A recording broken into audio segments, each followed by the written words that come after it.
Welcome into the Skinny Podcast. It's the weekly Potpourri edition. I'm Richard Skinner, Local12.com digital sports columnist and editor with Rick Broering. And as always, it's presented by Blake, the attorney Maislin.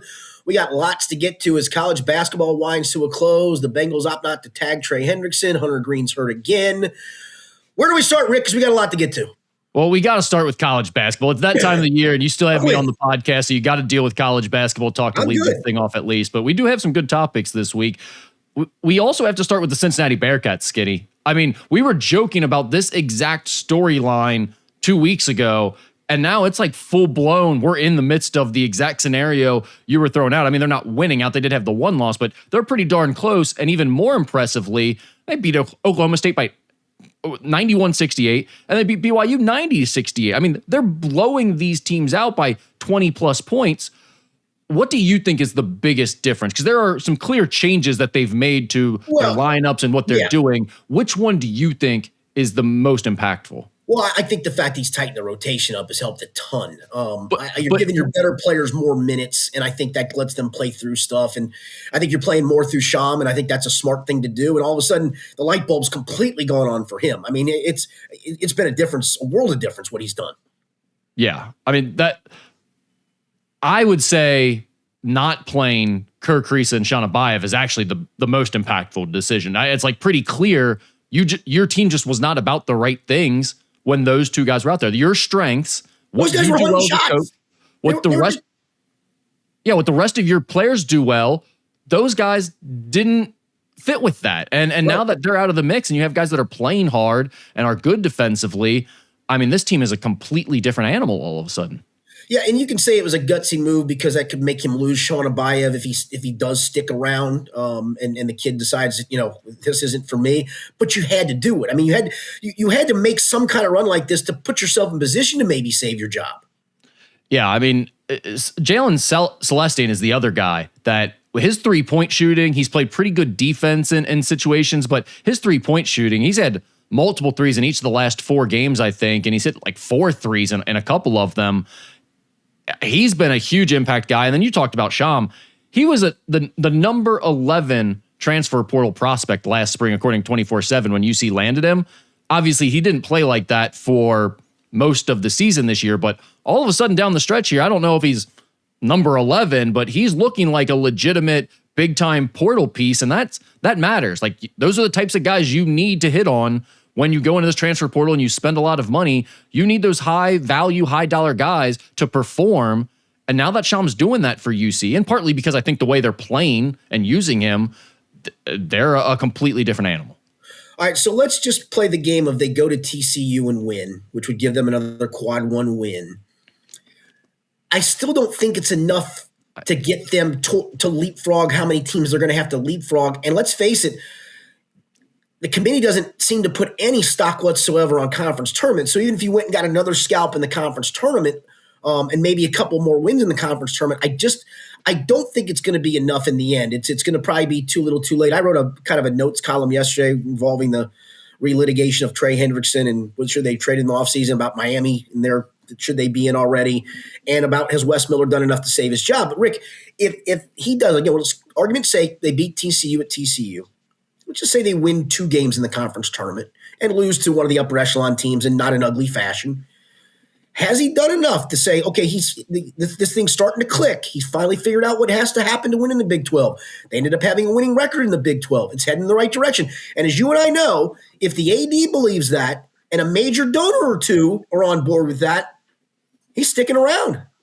I think the bigger part of it, too, is there's still about a $5 million buyout. It's like 4.9 or whatever after April 1st. So we are still talking about a significant buyout that you have to come up with to get rid of him. So I think that's a big part of it. If he had no buyout, then no, I don't think there's any way you miss the NCAA tournament again and you stick with the same coach if you're Cincinnati. That's just not, I mean, it'd be a pretty big admission on the part of Cincinnati that, like, we just have different standards at this point for our basketball program. Like, we're okay with that, and we think this guy has a chance, and we're in a tough league, and it is what it is. We don't have the resources to be what we want to be. I don't think they're going to do that. Like, the line of demarcation, to steal your term, was clear going into this year. He had to get to the NCAA tournament, or he was going to be out. I mean, that's what everyone agreed to, I thought, before the season started. Now, all of a sudden, you win a couple of big games, and don't get me wrong, This is super impressive what they're doing at the end of the season. It is. But you can't do this and say that's enough in this current era, because guess what? You're not going to be able to build off this momentum going into next season. You're going to have to reassemble an entirely new roster and get those guys to do this. And if they take an entire season to get going and figure it out at the very end again, you're just going to be right back in the same position. So if I'm UC, I don't see there's a way you keep him if he doesn't make the tournament. But I do think there are people that are starting to change their view just by reading the UC commentary and UC message boards. Yeah, but I go back to, if the AD who gave you an extension believes in you and believes that you're heading in the right direction, and there's a major donor or two that says, hey, man, keep him around. I think he survives this. I think to your point, I don't think your point's wrong, because I thought all along it was a clear-cut line of make the NCAA tournament or bust. And it probably still is. And the thing I will say is, they are on bracketmatrix.com now. They've at least popped on there towards the bottom of the rung. That must have just happened today, right? Because I think I checked yesterday and they were not on there. I just checked about an hour ago. Okay. Because I want to see where Kentucky was listed. And so they're on there. They're deep on there. And again, I'm talking, they've got so much leapfrogging to do, and that's before there's any Steel Conference bids that are stolen, before maybe a 2-bid MAC happens, which is a possibility, right? So I think it's still almost an extreme impossibility for them to leapfrog into the tournament. But the question then is he done enough to save his job? Yeah. How much do you think the whole piece of this that we've talked about, like if John Cunningham has to get rid of his football coach and his basketball coach again, do people still have enough faith in him to keep him around? Right. Do they want him making the next fires? And also the Satterfield situation, he got himself out of enough hot water this year to play his way into keeping his job, but I don't know how confident you are that you're with him for the long term going forward. Right. So how do you think that all plays into it? Do you think they feel like they either have to move on Wes now, or they have to be really conservative with Wes now because they might need to make another move? Like, where do you think that all sits right now? It's a great point. I mean, to your point though, I mean, is the $4.9 million handy? Is it something that you got to really wrestle with to come up with that coin to get him out of there? And if you do, then you probably say this is enough to get him one more year. And then at that point, maybe your job as the AD is on the line, because you are going to have to fire both these coaches probably. I don't find a way where UC football is going to be good enough next year to save Scott Satterfield's job. Now, again, if Wes does save his job, and does retain his position, it gives him one more opportunity to make an NCAA tournament. I think that would be pretty clear at that point that there's what you did this year, you just did enough just to save it. You know, you did this and probably go to the NIT and blah, blah, blue. But next year it's got to be NCAA tournament. So it's a good question. I think the money factor is a factor. Is there any chance that Bill Self rolled over and gave Wes one to try to keep him in the league? It's the old Bob Huggins used to love Joey Meyer. Joey's a great coach. Great coach.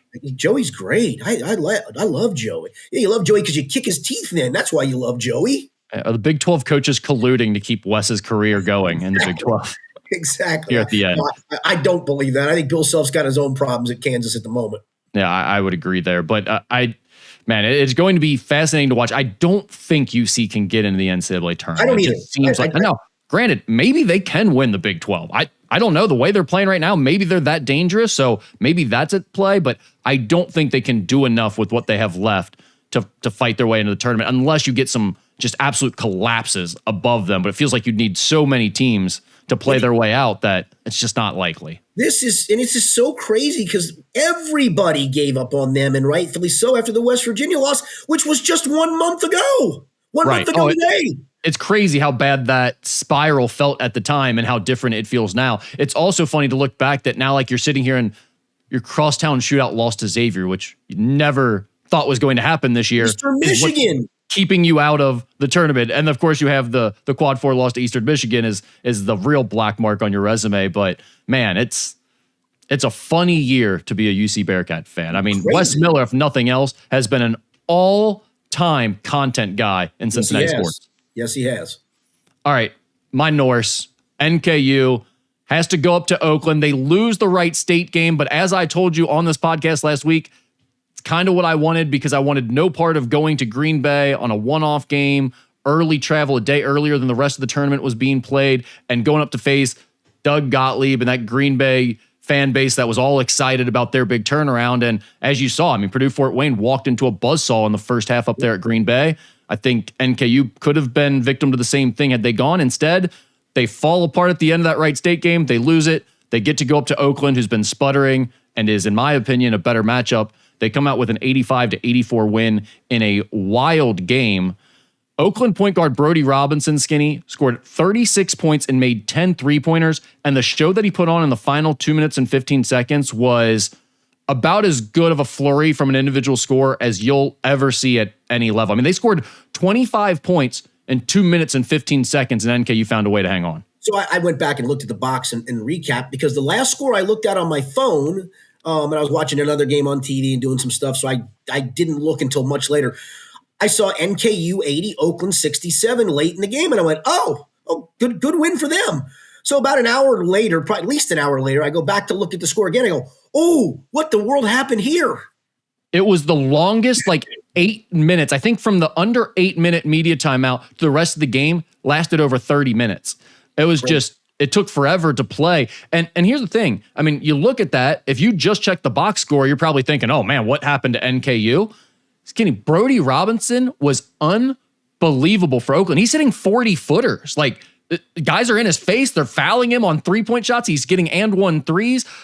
You know, you can complain anytime you have a situation that gets tight like that, like you want your team to keep that lead. But to me, this was one of those situations where, man, what a job by NKU of surviving a dude who was on an absolute mission to send you home on his home floor, and they found a way to survive that. Yeah, those are fun in tournament time. I mean, it's not fun if it's your team involved and it's the guy making shots against you. But if you're just watching it just to watch those kind of games, because you get those at tournament. I mean, because everybody's desperate. They're taking desperate shots for desperate reasons. And sometimes a guy gets hot and it's he can't make another one, can he? Yeah, he can. He can't make one from deeper, can he? Yeah, he can. Those are fun. I know it wasn't probably fun for you as a broadcaster, but those are fun. It was an incredible game, though. I mean, the whole way, the first half had 7 lead changes. The second half, it was close the whole way, but NKU had the lead the entire time, and they built it up to double digits at one point there, and then it got tight again at the end, and they were able to come away. LJ Wells goes for a double-double, 18 and 11, after not getting named to first, second, or third team All-Horizon League, which if the other coaches in this league think it's a good idea to tell that guy he's not a top 15 player in the league right before the tournament starts, God bless them, because I think that's one of the dumbest things they could have ever done. Donovan O'Day, who we thought was playing for Player of the Year honors at the end of the year, gets named second team. He had 19 points last night. Dan Gresger had 17, and Kel Robinson had 14. It was kind of evenly distributed for the Norse in this one. That's the one thing. I mean, listen, I don't think they can win 3 games in 3 days. I don't think it's impossible, but there's enough offensive firepower, as we've talked about, to pull that off.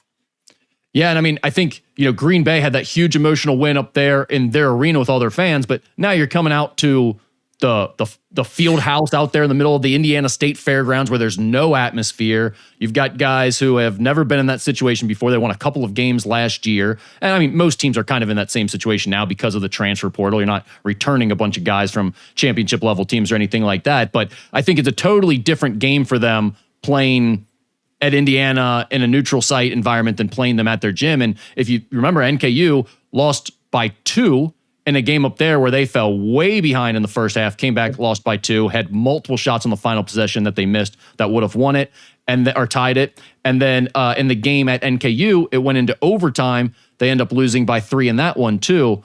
And now Darren Horn continued this streak last night against Oakland, where that's a third time now that NKU has lost twice to a team during the regular season and had to face them a third time in the tournament. Darren Horn's now 3-0 in those circumstances, a chance to make it 4-0 on Sunday afternoon against Green Bay. Well, and the other part, we talked about this though too. 3 in 3 days is hard, but you win this one, you have a game under your belt. Wright State does not. They've got one this week under their belt, but they don't have a game under their belt there. They have a target because of the 1 seed. You can use the argument of, we had their ass kicked for the most part at our place just a few days ago. Why can't we do that again on a neutral? I mean, you got some things going for you. They have to be thinking that that's the last thing they want is for NKU to beat Green Bay here, and they see NKU after the way NKU just thoroughly undressed them in the first half of that last meeting between them. And obviously they came back and won the game, no doubt about that. But NKU put the fear of God in them in the first half. Oh, like, sure. this is what we're capable of, and you can't really do anything about it when we're doing that. So, it would be great to see NKU break through there. And the other thing is Wright State's playing with a lot of young guys. They have 2 freshmen that start for them and are very important. They have a sophomore who starts for them and is very important. So I'm not saying that's the end of the world, but it's also in a day and age when you've got 28 and 29-year-olds playing in the Horizon League this year. Quite literally, Green Bay has a 29-year-old. Oakland had a 28-year-old on their team. You're playing against grown men, so it's a little bit different of a ball game. Also, last thing on the Oakland game, no one else is going to care about this, but you had to hear me rant about it a few weeks ago. Can I get a little bit of credit for my collapse call on Oakland with if the refs don't let their point guard get 25 fouls called per game, Oakland's going nowhere in the postseason. And that's exactly what happened last night. And afterwards, Greg Campy was complaining about how the refs called it differently in that game than they have all year long. Well, and he's probably right about that, but He's right. But the point being is maybe it wasn't called right all year long. That's the problem. I mean, well, and what did I tell you? The refs were embarrassed by every single opposing coach that played Oakland who went to the league office and said, you guys are calling 12 fouls on this kid. He's not getting inside the 3-point line. He's manipulating you. That's embarrassing for you guys. So if they get in the postseason, they're like, hey, yeah, let's let them play a little bit more. And all of a sudden, it's not a huge advantage. And granted, the kid still had 36 points. It's not like he's a bad player, Skinny, but when he's getting all of your team in foul trouble and they're in the bonus midway through the half each half, it just changes the entire complexion of the game. Yes, it does. All right, Kentucky wraps up the regular season at Florida on Saturday after beating Texas A&M 96-85. After losing to Texas A&M 96-85. Skinny, where are we at with this UK team? I know the fan base is losing their mind. Do you feel like the team is as inconsistent as the fan base believes it is right now? It is inconsistent. I mean, I thought the Vandy game was super impressive. I mean, they led from start to finish. They guarded. They made shots. They got downhill. They got where they wanted. Vandy made a little run at them in the second half early, and they ended up putting that away. Listen, going to Texas A&M and losing is not – they're an NCAA tournament team. It's not like you lost to some schlub that's got 11 wins. I think part of this is in this league, unless you are just super talented, and there's only one team in this league, in my opinion, that's super talented, and that's Florida. They're national championship talented. You go on the road in the league, man, you're just going to have a hard time. And this is just not a super talented team. That said, on a neutral floor, right now, because I told you I went to bracket matrix, they're a 6 seed at the moment. And maybe they wind up a 7. Maybe they play their way into a 5. I don't think they can play their way into a 5. But let's just say they firmly sit on the 6 line. I saw a first round. They play a 6-11 game, then a second round matchup possibly with Nebraska. That doesn't make me go, oh my God, it's Nebraska. They're good. I've watched them plenty this year. I like them as a team. I think they're really good. But it doesn't put the fear of God in me, like, oh God, they can't beat Nebraska. So suddenly you look up and you go, this could be a second weekend team again. I think it definitely can. Now, the injuries changed this team. I don't think there's any way around that. He's dealt with it in both years. I think that's a big part of the narrative. UK fans don't want to hear that given the money they've spent. But any team in college basketball, if you lose starters off of it, you're not going to be the same team in this current era. You just don't have the depth to survive it the way you once did. And I'm not saying you can't overcome one injury to a really good team, but it makes a big impact with just about every single team. So I still think this Kentucky team is dangerous. I think it's going to be hard for them to make an extended run, but I think second weekend is very much possible with the talent they still have. And honestly, I think they beat Florida on Saturday. I really do. I think Florida's already wrapped up the league. They probably cemented their seed line. So what's left for them? They're great. Listen, I got a future bet on them, and I think that front line is outstanding. They got a good point guard in Boogie Flan, a really good point guard, Xavier Lee, starting to shoot the ball, the off guard. They got a couple of guys off the bench that are good. They're deep enough. They're terrific. But I think coming into Rupp in this regular season finale with Kentucky trying to gain a little momentum going in the SEC tournament, I think they're going to catch Kentucky in a buzzsaw. Just Kentucky has more to play for, right? I mean, that's what it comes down to at this point. And I do think that does kind of matter. Anything else on the Wildcats? No, it's just been a crazy year because like you see these good, like going to Arkansas and winning and then bouncing out of that and not winning, going to, coming back home and beat Vandy, kicks your ass down there. You turn around, you kick them here. And you're like, okay, now go to Texas A&M and steal one. You can't steal one. It's been a weird year. But you're right. It does kind of feel like the Florida game is the type of game they go then win after losing to Texas A&M. Xavier, unfortunately, I'm covering the most boring team in the area right now. They're just playing out the string. They wrap up the regular season on Saturday at Villanova. Give me your chances 1 through 10, Skinny, that this Xavier team is capable of winning the Big East tournament. -2. Can they win a game or so? But no, there's no way. They would have to have the thing fall completely apart from a seed perspective. And I just think that UConn, St. John's, and Nova are so head and shoulders above wherever that next line of teams are that bracket's not going to fall completely apart. And you're going to have to beat at least one of them, if not two of them, and you're not going to do that on a neutral. I mean, I think the only hope you have of any type of run is just they get insanely hot from 3-point range at Madison Square Garden for whatever reason, and they just start going bombs away. But yeah, I mean, they've certainly played teams tough. They've had a couple of surprising wins in there, but I just don't see any way they win multiple games like that in the postseason here. Miami has a chance to do it tomorrow night. I love the Friday night MAC action. Those are always good games to tune into now that we've had this Miami storyline to follow. What do you think? They get it done here? I don't, because I just think they've lived by the skin of their teeth here of late. You think they're going to lose to Ohio tomorrow? Your main rival on the road, with you having the pressure of trying to finish with the undefeated regular season, and don't think for a second pressure doesn't come with that. Oh, and your rival playing with house money in their place. My question for you, though, is, Rick, and I've changed my tune on this completely. I think a 2-loss Miami should get in the NCAA tournament.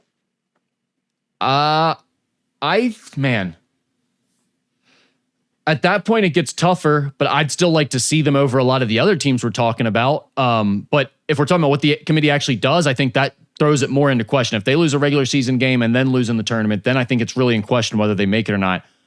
I think they still get in, but I think maybe it's a play-in game, which I just love the idea of UC somehow, some way playing their way to a play-in game, and we get a Travis Steele, Wes Miller matchup in Dayton for us all to go up there and see. You know what the funny part about that is, and this is where it feels like we're spitballing with metrics. I think UC be like a 5.5 point favorite in that game. You're probably right. Yeah. I mean, I don't know what the number would be. I think UC would be favored. Yeah. I mean, so that tells you how crazy sometimes the selection process is. But I mean, some of their metrics are really good. Now, their predictive metrics are not. Like their KenPom, I think the other day I looked, they're still like 89th in KenPom. I can't imagine. What's the lowest KenPom team? I'm probably putting you on the spot and I can look this up. I don't know. There can't ever be a team that was 89th that made it as an at-large. At-large? I don't think so. I don't know what the highest is. But I also think we've seen that KenPom is manipulated by like who you're playing and strength. Yes. KenPom can be manipulated too. And I think that falls in line with the whole situation Miami's dealt with their scheduling thing. And I know someone, I think his name is Matt Brown, published a report today where he had done a FOIA request for, okay, who did Miami actually try to schedule? And he got over 20 emails back from the university with requests out to, Pittsburgh, a bunch of those types of teams, Power 4 type teams that either didn't respond or said, yeah, no, we don't have anything. And then they went and played a crappier mid-major team with that same date that Miami was asking for. So it's not like they didn't try at all. It is very difficult for them to schedule. Could they have gotten one or two better games? It made it work some way, somehow? Yeah, they could have. But that would have been stupid given the way this has gone, because they probably would have been doing it not on their terms. It might have made their non-conference season more rocky. And instead, they've gone freaking undefeated until the very last game of the year. So it worked out for them. We'll see if they can still get in the tournament this way. But had they done it a different way and lost in the non-conference, we're not having any of these conversations, so it doesn't matter. The amount of marketing that they've built for their university off this season, the things Travis Steele has done for his career off of this season, it was absolutely the right call to schedule the way they did. Yeah, I'm just interested to see how much wins above bubble becomes a major metric that's used. And as I mentioned last week or a couple weeks ago, what one MAC loss does to them. Because right now, I think as of today, they're 26th in the country in wins above bubble. And that's the new hot metric. People seem to love that one. I know it. And to me, that feels like even one regular season loss and a tournament loss isn't going to knock them down a significant peg. I agree. So we'll see what happens. All right, let's switch gears to the Reds, where Hunter Green is being evaluated for elbow stiffness after he struggled in a spring training start on Saturday when he allowed 4 earned runs on 5 hits in 1 inning and threw 37 pitches. Green says the issue dates back to late last season, and he's aware of some bone spurs. He was recommended for an injection and had a normal offseason, but tells the Reds beat that the discomfort has crept back up recently, and he's going to get it looked at. Skinny, let's go back to our 1 through 10 game. How concerning is this as a Reds fan? I'd say a 9. Yeah. Because if it dates back to last year, and I think he was talking about dated back to September-ish. I mean, remember how – now he had a couple of great starts, if you remember, in September down the stretch. But then he also had that start in Los Angeles in the postseason that was a disaster. And you just shook it off as, okay, they had his number that day. He wasn't great that day. Maybe it was because he wasn't 100% that day. So it's weird. So my boss and I, and he does probably more than I do, but we trade off kind of writing the Reds recaps from spring training games. The AP doesn't do that anymore. So he's done far more than I have. But I told him I'll do it. He was out on Saturday. I said, I'll do the one today. And so when I saw Hunter's line, I scrambled to see, oh gosh, is he hurt? What happened? You know, sometimes you do spring training, right? Yeah. It sounded like the next day Andrew Abbott was working on off-speed stuff. And when he occasionally fooled people, he was great. And when he wasn't, they were knocking him around. That happens in spring training games. So I saw a clip, actually, as the game was going on, a reporter caught up with Hunter. It looked like maybe in the parking lot is what it looked like.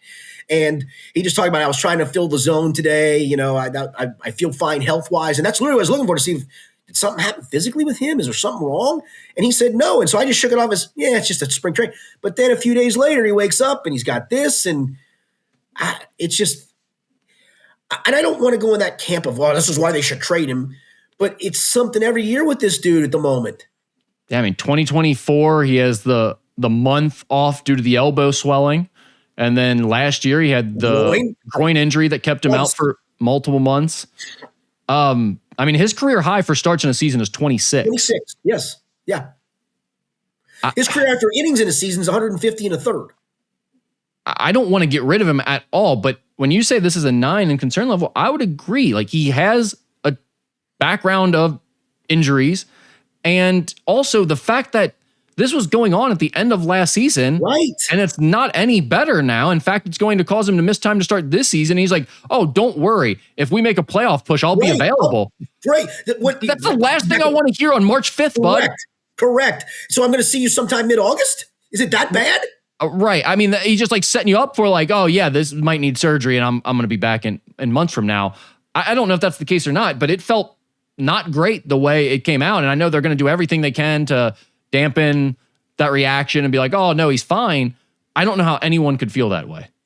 No, the only thing that makes me feel good is I just think the upside for Chase Burns is enormous. I'm a huge Rhett Lauder fan. I think now you don't have to make that choice, and I'm excited to see what these two guys can do. Are they Hunter Green? No, because Hunter Green does, when he's healthy, have a proven track record of being one of the better starting pitchers in baseball. But it's not like all of a sudden I'm going, Christ, they got to start Lyon Richardson in the 5 spot. No, I'm starting a legit prospect, a legit guy I drafted in the first round who's got legit stuff. And so that at least softens the blow a little bit. I agree with that. We talked about how they would need, people were worried about like them not having enough spots for the starters. And like, they're going to need them. They're going to need them. We always have to deal with injuries in the starting rotation. But what do you think Green being out for an extended time does for this team's upside in terms of overall win-loss record? Like, do you think it's the difference between them potentially making the playoffs or not? I don't, only because you haven't had like a series of him making 34 start seasons and him being a difference. You've had him here about half the time or maybe 2/3 of the time. Last year he made what? I think it's 19 starts if I'm not mistaken he made last year. I think I'm right on that. So you had him for 19 starts last year and still did enough to make the playoffs. 19, yep. Yeah. So, I mean, do I think he's a different – I do, but do I think a Rhett Lauder or a Chase Burns can fill that vacuum potentially? I absolutely do. Matt McClain hit 2 3-run home runs Monday through spring play. He's 8 for 14 with 3 homers and 9 RBIs. He's also drawn 3 walks, posting a 571, 647, 1.286 slash line. I don't even know if that's how you read that.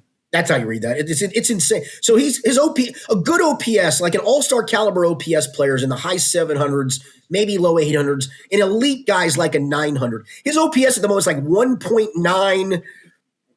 Actually, would be technically 1,980 or something. It's off the chart. It's obviously a totally small sample size.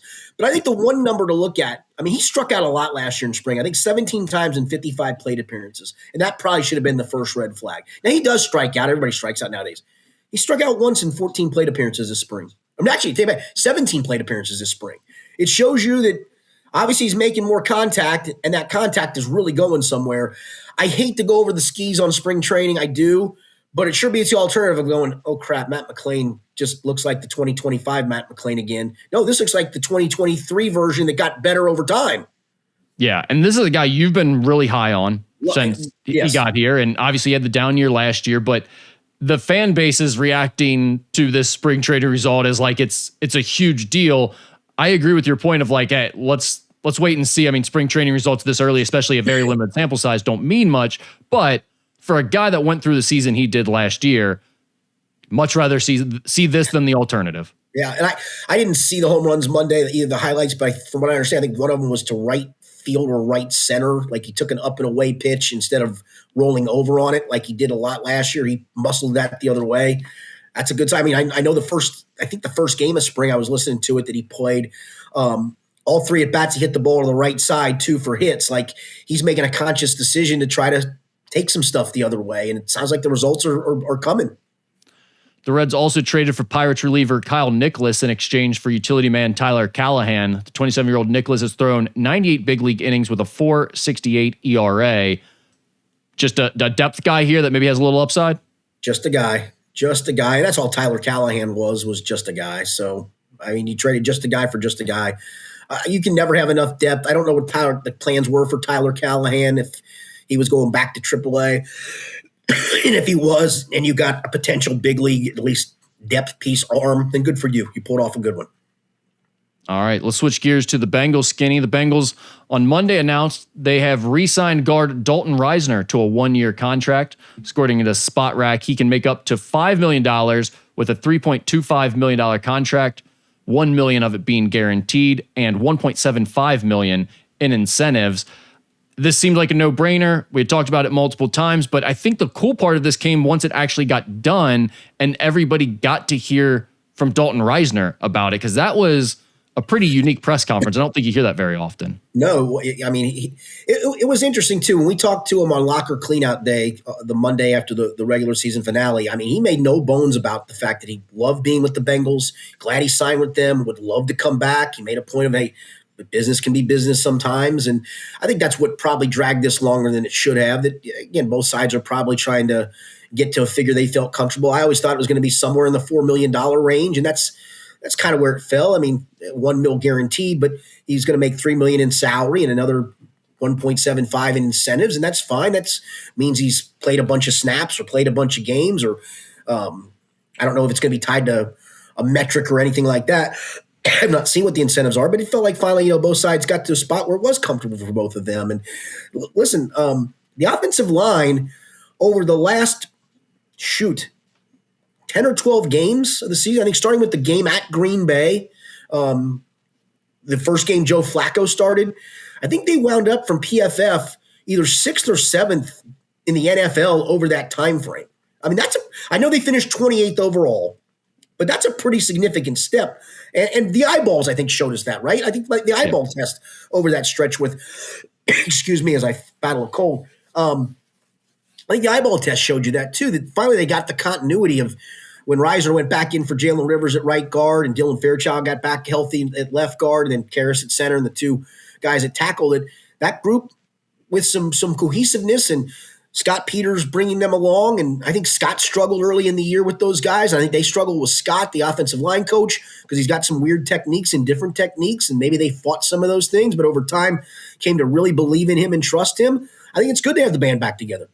Yeah, I mean, Dalton Reisner could have said enough good things about, he's like, I think I'll be my best playing for him and with these guys and the group around me. And obviously, if you've got Joe Burrow behind you and Jamar Chase and T. Higgins and all those weapons around you, you feel good about the offensive unit that you have. I get all that, but I think it's just refreshing for fans to hear a guy talk like this, because it's, I don't begrudge anyone who wants to make more money or Correct. That's what we all do for the most part in a lot of ways, right? Like we're all trying to get the best situation for ourselves. But I do think all of us like to think, well, we do take in other considerations, like if we're in a good situation, we might want to keep that thing going. And if we do have a chance to better ourselves by being in the right spot, maybe it's worth not looking for the highest dollar amount or whatever. To hear an athlete talk like that, where he was just clearly not in negotiation terms. He was telling his agent, like, all right, Drew, you've done enough negotiating. We're close enough. Just get me back into the Bengals. Like, I want to be there. That was refreshing to hear, I think, for fans. And that's why that press conference kind of, I don't know if it went viral, but it got circulated the way it did and talked about the way it did. Yep. The Trey Hendrickson era is over. The Bengals did not place the franchise tag on him before Tuesday's 4 p.m. deadline. The two sides have until March 11th to come to a new deal, but Hendrickson has already posted a thank you, goodbye message on social media. Skinny, it's finally over. What is your what's the postmortem on the Trey Hendrickson era with the Bengals? Well, I mean, the whole tag and trade conversation, I told you it was asinine from Jump Street. Like, it was never going to be a possibility. I'm super interested to see what he's going to get on the open market. Yeah. He was never going to get $30 million guaranteed, in my opinion, on the open market, which is what the franchise tag would have cost them. Listen, he was a great signing, the greatest free agent signing in Bengals history. He paid off handsomely for them. They rolled the dice a little bit, right? Like, he had that one good year in New Orleans, and it was kind of a, do we bring back Carl Lawson or do we go outside? They decided, let Carl Lawson go. Let's go to the outside. And, they gave him a pretty penny when he came in. They extended him a couple of times. They came to his terms last year, enough for him to finally sign a contract. So I think it was a win-win for both. And you just finally got to a price point where it wasn't worth it anymore. It wasn't worth it to place the franchise tag on a guy who's going to be 32 years old during the season, coming off core muscle surgery. That makes no sense to me, especially when you have about $40 million in salary cap space to spend to fix your defense. Are you really going to spend 30 of that on one dude who's coming off a surgery? Really? And then for those on the tag and trade part, like I said, I can't imagine there's another team that would say, yeah, we'll take on that 30 mil guaranteed. No, we're going to let him go to free agency and work on better terms. So I never believed that. The other thing too, Rick, and I told you I wrote kind of a notesy column yesterday. I included Wes in there and I included Miami should already be in and with some numbers behind it. But I led with the whole relitigating of they should have traded Trey Hendrickson last offseason. No, they shouldn't have. They wanted him on the 2025 roster because they believed they were a playoff team and he made them a better team. So there was no – Can I push back on that a little bit, though? Sure, but I'm going to disagree. It was always obvious the way it was going to play out. He was going to get a boo-boo and pull an A.J. Green because of the way it played. He was unhappy with the Bengals in the situation. It was always going to happen the way it did. He was, but he didn't pull an A.J. Green because he had core muscle surgery. So he legit was hurt. I don't think he just go get cut on for blanks and giggles. But that would have happened regardless. So the first sign of any injury happening, he would have been done for the year. He was never going to give you his all. He wasn't there for you. I would have not made that gamble for that reason. I think winning would have changed that. I think if they were winning and going towards the playoffs, that would have changed that. Because he's still, to the point of it, he still needed to put up a good season in order to get the money he wants now. He didn't. He played 7 games and had 4 sacks and was sackless in 4 of the games they played or 5 of the games he played. So that's where I go. I keep seeing these figures like some guy from The Athletic thinks he's going to get a 3-year, $99 million. That's crazy. There's if a team does that, maybe there is. God bless them if they do that. It would be asinine. I'd hate for it to be my team. That's all I'll say. Yeah. He's my least favorite great player the Bengals have ever had, by far. He was great, but he's my least favorite. He was just different. He wasn't awful with us. I mean, he didn't like to talk very much, but when he did, he was usually respectful and dumb. He kind of goofy. I mean, the whole impromptu press conference in the practice field last year is one of the most surreal things I've ever been through in my life. It just was just wild to be a part of that. But yeah, I mean, I think you look back and you go, I think the Bengals, honestly, a lot of people may not think they did right by him, but they did. I mean, they look smart now for not giving him the guaranteed money he wanted last year. Like, they decided, we're going to pay you, but it's going to be for this year. And hopefully you give us your best. We're giving you our best with this money. And the other years he was here, he worked out famously. It was a win-win for both. Just tip your cap and go, good luck to you, my man. Hope you stay healthy. Yeah. Thank God they didn't come to a long-term agreement last year. They handled that part of it perfectly. I would have been fine had they traded him. Like I said, I would have loved to have seen that, but it worked out fine. They played it about as well as they could have, I think. Yeah. And now got to move on and find someone else to rush the passer again, because that's a real issue for this organization all of a sudden. Well, I will say this, and I did look it up, and it kind of hit me like a ton of bricks. We talked to Al Golden last week at the Combine. They had 22 sacks over the last, or 23 sacks over the last 8 games. And if you extrapolate that, that's a 50 sack season for a defense, basically. And they did it kind of as a collective group. And I think that's what he's trying to figure out of, we need to add here in the interior. We need to add rotational rush out here. He does want to blitz more with some more experience and maybe getting a veteran linebacker in here and feeling good about your outside corners can cover in man and a slot corner can cover man. So I think he's looking at doing this as, I don't have the elite guy, but we can do this as a collective group. And I don't think he's wrong. I don't know. I really like, when it comes to pass rushing, I really like the game record. The guy that changes everything you want to do, that you have to change your game plan because you're scared of what he's doing to your defense. When you don't have any threat like that, they're all just kind of solid. You can be a good defense, but man, I'd much rather have that guy that scares you up front. Now that's hard to come by. That's not easy to get, but I don't love that philosophy, if I'm being honest. The new NFL pay report cards are out. The Bengals ranked 28th overall. Players gave the team failing grades in several categories, including F- marks for treatment. That's a hell of a grade right there. F- marks for treatment of players' families and food and dining services, and an F for nutritionist and dietitian services. Those are the same marks, or the same categories that received really low grades for in previous years that we've talked about this. The interesting part, Skinny, I thought was, and it's gone this way for Zach Taylor in the past. Head coach, A-, still very favorable. General manager, C, and team ownership, D+ this year. That was a drop. What do you think changed there, if anything? I think the fact of the whole the areas that the areas they didn't improve on last year, that they continued to hold their ground on that. I don't know, and so this year we only saw the grades. I didn't see because technically this was not supposed to be made public, and the NFL owners won a grievance to have it not be made public, and it got leaked, which I'm glad it did because I think transparency is a good thing. Last year, the dietitian got a C, and it wasn't because of her. I think her name was Lindsay. It was because they wanted her to be full-time, and they were upset that she wasn't full-time. This year, they got an F-, so I don't know if she's not there any longer, if they don't like her now. I don't know what that stemmed from. I'm guessing it's still not a full-time position. I still got to be honest with you. We get to eat in there in draft weekend, and I think it's superb. Maybe I don't have a discerning enough palate. I don't know.